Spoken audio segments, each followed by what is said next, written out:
This green card holder turned ISIS agent just got sentenced for plotting an election day attack in the United States, and what investigators found next left even Donald Trump stunned. The FBI arrested a man they say was plotting an ISIS-inspired election day attack on the biggest crowd that he could find.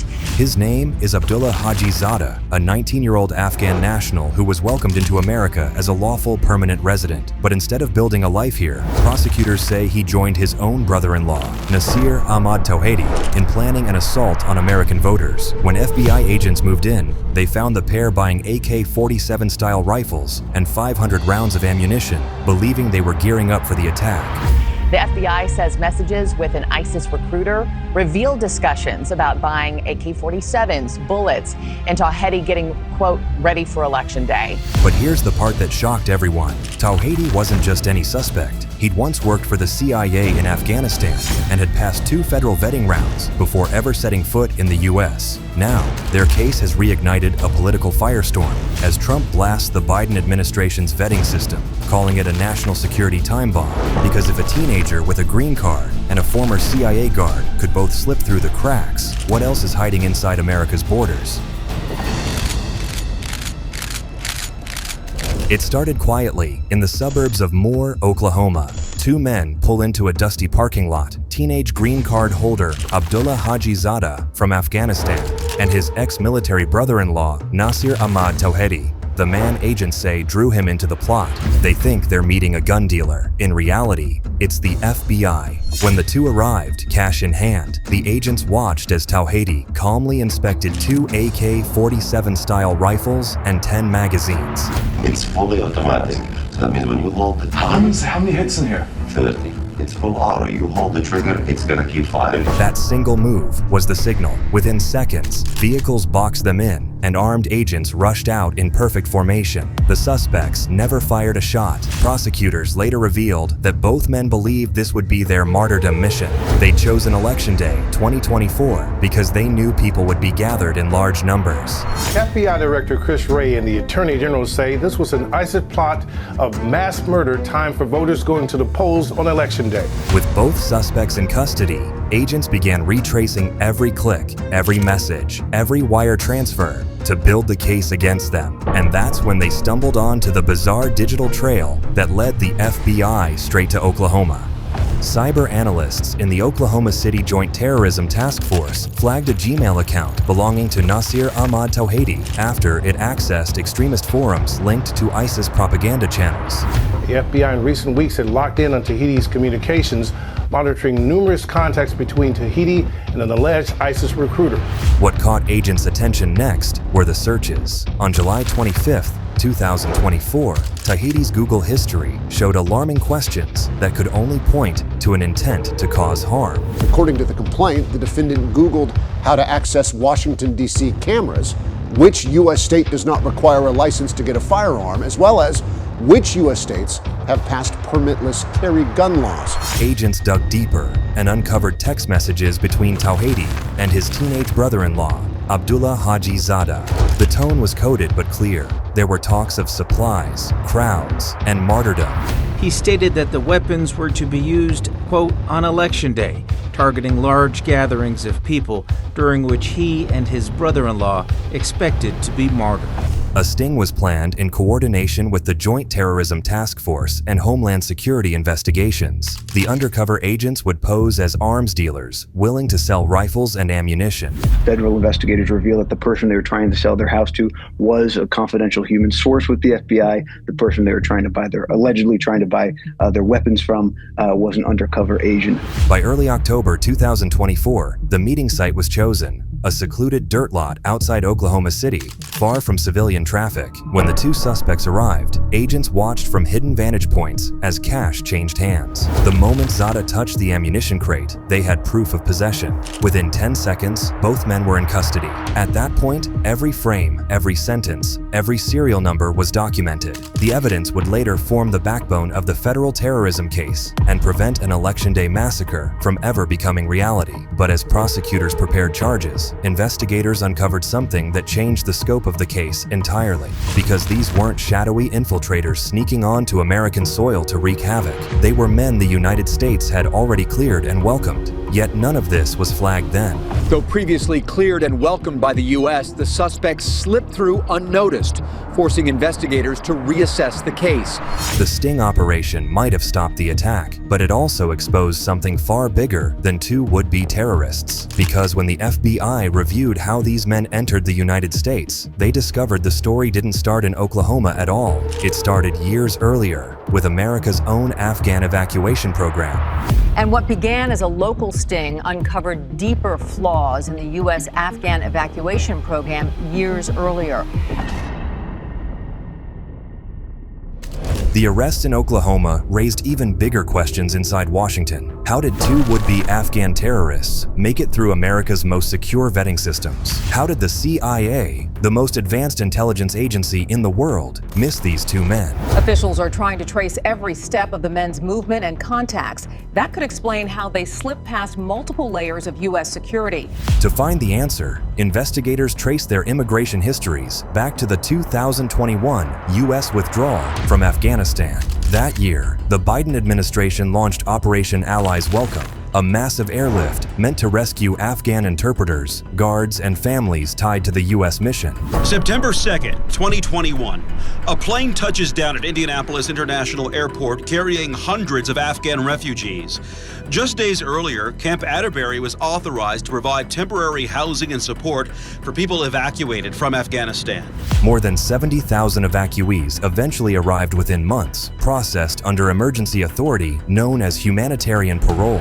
Every Afghan national who entered the U.S. was screened and vetted by intelligence, law enforcement, counterterrorism professionals. But according to a later Department of Homeland Security Inspector General report, the system never really worked like they thought it did, cracking under pressure. For one, though the U.S. had amassed loads of intelligence in the 20 years they were in the area, CBP officers did not always have critical data to properly screen evacuees. Many profiles lacked full names, birth dates, or ID numbers. Officials now doubt the entire evacuation vetting process, fearing data gaps allowed dangerous individuals to enter the country undetected.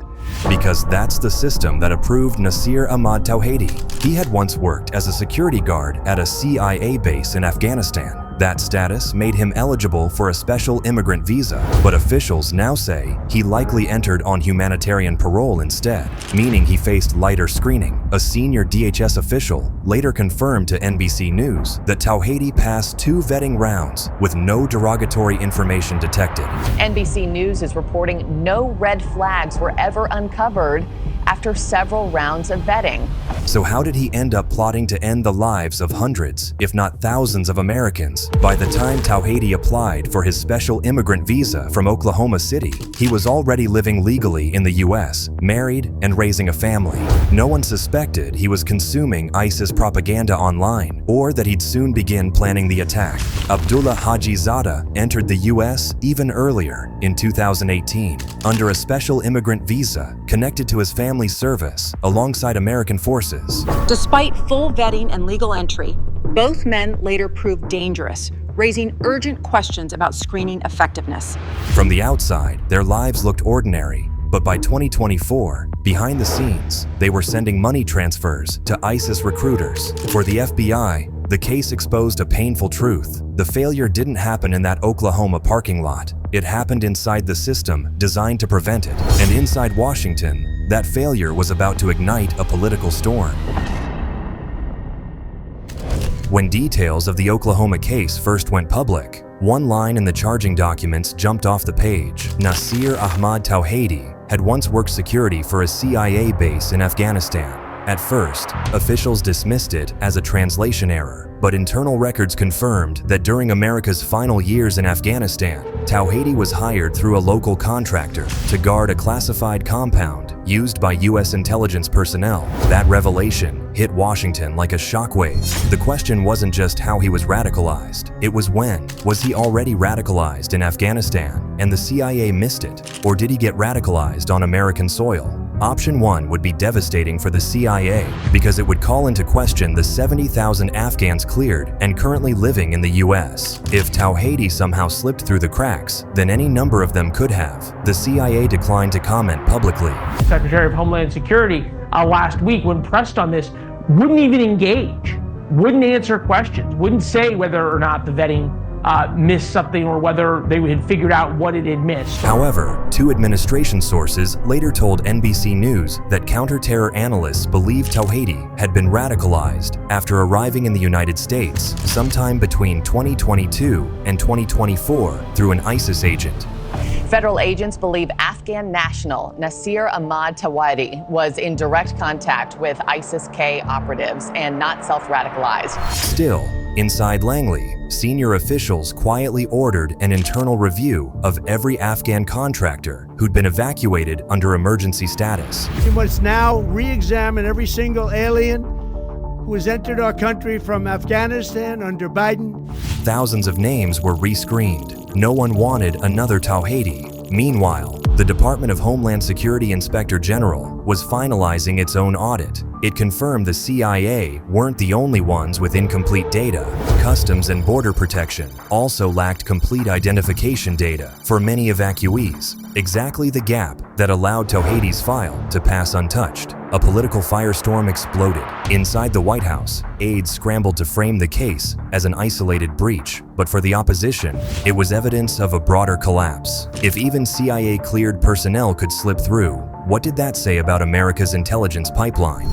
The administration called it isolated, while opponents argued it exposed deeper failures in the U.S. intelligence system. By the time prosecutors confirmed Tawhidi's cooperation in exchange for a plea, the damage was already done. The CIA's silence spoke volumes, and Washington's debate had shifted from one failed screening to an indictment of the entire vetting system. And as the courtroom prepared for sentencing, the story moved from intelligence circles to the national stage because the verdict was about to echo through every corner of the country. April 2025, in a packed federal courtroom in Oklahoma City, Abdullah Hajizadeh, now 19, faced the statutory maximum, 15 years in federal prison for receiving and conspiring to receive firearms in connection with a federal crime of terrorism. Assistant Attorney General John Eisenberg said, "Today's sentence and Zadeh's eventual removal from the United States reflect the seriousness of his betrayal and our commitment to using every tool at our disposal to detect and disrupt such plots." Zadeh would serve his time, then be deported to Afghanistan and barred from ever returning. 2 months later, Zadeh's brother-in-law, Nasir Ahmad Tawhidi, entered his own guilty plea. He admitted to attempting to provide material support to ISIS and conspiring to obtain firearms, charges carrying up to 35 years in prison. His sentencing date remains sealed, pending his cooperation in related investigations. For federal prosecutors, the case was a victory, a domestic terror plot disrupted, but on Capitol Hill, it detonated. Because while the courtroom fell silent, Donald Trump was already at a microphone. He pointed to the case as proof that Biden's vetting system had imported danger into the country, vowing that under his watch, extreme vetting will be reinstated on day one.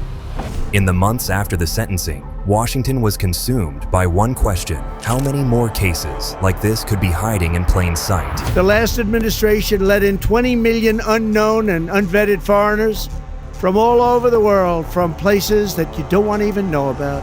It was made even worse after the Department of Homeland Security's Inspector General released the report confirming during the 2021 evacuation of Afghanistan, thousands of evacuees were admitted or paroled without full vetting. He was flown in by the Biden administration in September 2021 on those infamous flights that everybody was talking about.